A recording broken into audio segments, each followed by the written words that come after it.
नहीं, क्योंकि दोस्तों व्हाट्सएप पर 5वीं पास से जो लोग होते हैं वो भी बड़ी बड़ी बीमारियों के एक्सपर्ट बने फिरते हैं। तो ऐसे लोगों पर विश्वास ना करके आप डॉक्टर्स पे विश्वास।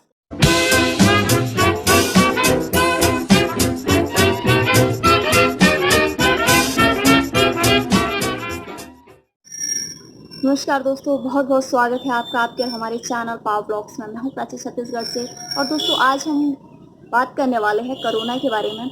और बहुत सारी इसके बारे में अफवाहें फैली हुई है, बहुत सारी चीज़ें ऐसी है जो शायद ये वीडियो से आपकी जो मन में शंकाएं थी, जो डाउट्स थे इसके बारे में, वो सारे क्लियर हो जाएंगे। और इसके बाद आप इस बीमारी से डरेंगे नहीं, इसका डट कर सामना करने वाले हैं। तो इसे आए हुए लगभग 3 महीने का टाइम हो चुका है, ये आ तो गया है लेकिन अब ये जाने का नाम जो है वो नहीं ले रहा है। ठीक वैसे ही मेहमान जो आ तो जाता है लेकिन कब जाएगा ये इसका कोई पता नहीं रहता है।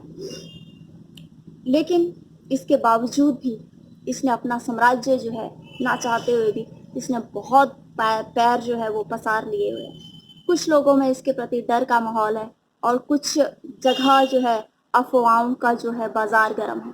डर तो फिर भी ठीक है, लेकिन अफवाहें जो है वो बहुत खतरनाक है। दोस्तों बरसात का मौसम आ चुका है और बरसात के मौसम में सर्दी जुकाम होना जो है वो आम बात है।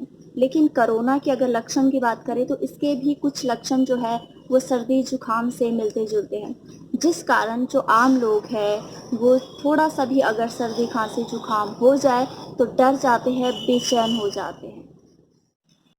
तो दोस्तों जो इसके एक्सपर्ट हैं उनका कहना है कि ज़रूरी नहीं आपको सर्दी खांसी हुआ है तो आपको कोरोना ही हो जाए, ऐसा बिल्कुल भी ज़रूरी नहीं है। आपके डर को दूर करने के लिए और जो मन में अफवाहें हैं जो हम इधर उधर से सुनते हैं, इसको दूर करने के लिए ICMR ने यानी Indian council of medical research ने एक गाइडलाइन जारी की गई है, जिसमें 14 लक्षणों के बारे में यानी 14 सिम्टम्स के बारे में बात की गई है कि अगर इन 14 सिम्टम में से एक दो भी आपको हो तो आप जो है वो कोरोना की जांच करवा सकते हैं।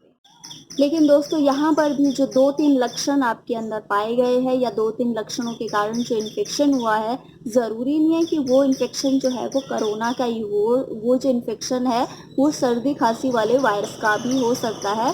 तो इसीलिए आपको बहुत जल्दी जो है इन सब चीज़ों से घबराना नहीं है। तो एक्सपर्ट ने क्या किया है कि इन 14 लक्षणों को यानी 14 सिम्टम्स को 2 पार्ट्स में डिवाइड किया गया है। पहले पार्ट में उन सिम्टम्स को, उन लक्षणों को रखा गया है जो आमतौर पर कोरोना के हैं। तो इनमें सबसे पहले है सूखी खांसी, सर्दी, बुखार और थकावट।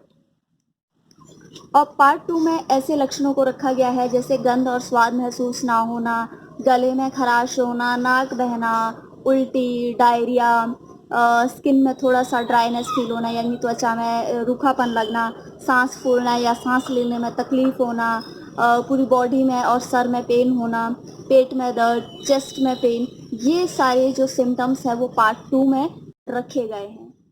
और सबसे ज़रूरी बात दोस्तों, हर एक आदमी में अलग अलग तरह के सिम्टम्स जो है वो पाए जा सकते हैं। यानी 14 सिम्टम में से किसी को कोई 2-3 सिम्टम्स हो सकते हैं, दूसरे पर्सन को कोई 2-3 सिम्टम दूसरे हो सकते हैं। सब में एक जैसे ही सिम्टम्स हो ये ज़रूरी नहीं है। अब बात आती है कि कोरोना टेस्ट जो है आपको कब करवाना चाहिए। तो डॉक्टर्स कहते हैं भाई कि अगर 14 ये जो सिम्टम्स है, अगर इनमें से आपको एक या एक से ज़्यादा यानी एक या एक से ज़्यादा 2-3 सिम्टम्स या लक्षण आपको दिखाई दे रहे हैं तो आपको कोरोना की जो है वो जांच करवा लेनी चाहिए। और ये इसलिए कहते हैं कि डॉक्टर्स ये भी बोलते हैं कि भाई अगर फर्स्ट स्टेज में ही किसी बीमारी का पता चल जाए तो उसका रिकवरी रेट यानी उसका ठीक होने की जो संभावनाएं हैं वो बहुत ज़्यादा जो है वो बढ़ जाती है। इसीलिए एक या एक से ज़्यादा कोई भी अगर सिम्टम आपको नज़र आता है, 2-3 सिम्टम्स आपको नज़र आते हैं तो तुरंत आपको कोरोना की जांच करवा लेनी चाहिए। तो यहाँ जांच करवाने का मतलब ये नहीं कि आपको कोरोना हो चुका है और इसलिए जो है आप कोरोना की जांच करवा रहे हैं, सिर्फ आप अपने आप को सुरक्षित रखने के लिए इसकी जांच करवा रहे हैं। तो दोस्तों खास बात यह है कि बरसात का टाइम है, सर्दी खांसी होना आम बात है और ऐसा नहीं है सिर्फ इसी साल हो रही है, हर साल होती है। तो ये ऐसा होना कोई बड़ी बात नहीं है। लेकिन सबसे इम्पॉर्टेंट बात है, अगर आपको सर्दी खांसी साधारण भी होती है तो अपने आप को जो है वो आइसोलेट कर ले। अगर हमारे को नॉर्मल सी सर्दी खांसी भी हो जाती है तो कम से कम 1 हफ्ता लगता है उसको वापस ठीक होने में। तो अपने आप को जो है वो दूरी बना ले बाकी लोगों से, ताकि आप खुद भी सुरक्षित रहे और दूसरे भी जो है आपके जो कांटेक्ट में आ रहे हैं, संपर्क में आ रहे हैं, वो भी सुरक्षित रह सके।